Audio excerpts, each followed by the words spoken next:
স্পেনের বিশ্বকাপ জয়কে ঘিরে নতুন রাজনৈতিক প্রতিক্রিয়া জানিয়েছে ইরান। দেশটির পার্লামেন্ট স্পিকার মোহাম্মদ বাঘের গালিবাফ বলেছেন, এই বিজয় শুধু স্পেনের মানুষের নয়, বরং বিশ্বের সেই সব মানুষেরও আনন্দের উপলক্ষ যারা যুক্তরাষ্ট্র ও ইসরায়েলের নীতির সমালোচক। ইরানের রাষ্ট্রীয় সংবাদ সংস্থা IRNA-কে দেয়া এক সাক্ষাৎকারে তিনি বলেন, ফিলিস্তিনি জনগণের প্রতি স্পেনের ফুটবলারদের সমর্থন এবং ইরানের প্রতি স্পেন সরকারের অবস্থান দেশটির স্বাধীনচেতা ও সম্মানজনক চরিত্রের পরিচয় বহন করে।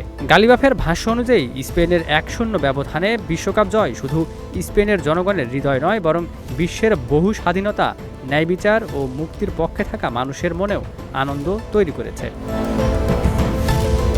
প্রতিবেদনে আরও বলা হয়েছে, বিশ্বকাপ চলাকালে গাজায় ইসরায়েলের সামরিক অভিযানের বিরুদ্ধে স্পেন সরকারের প্রকাশ্য সমালোচনা এবং ইরানকে ঘিরে যুক্তরাষ্ট্র ও ইসরায়েলের সামরিক পদক্ষেপের বিরোধিতার কারণে বিশ্বের বিভিন্ন প্রান্তে স্পেনের প্রতি সমর্থন অনেকটাই বেড়েছে বলে মনে করা হচ্ছে। অন্যদিকে ইসরায়েলের রাজনৈতিক অঙ্গনের একটি বড় অংশ আর্জেন্টিনার প্রতি সমর্থন জানায়।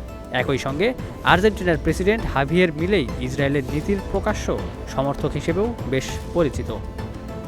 Ikramuzzaman, news flash 71।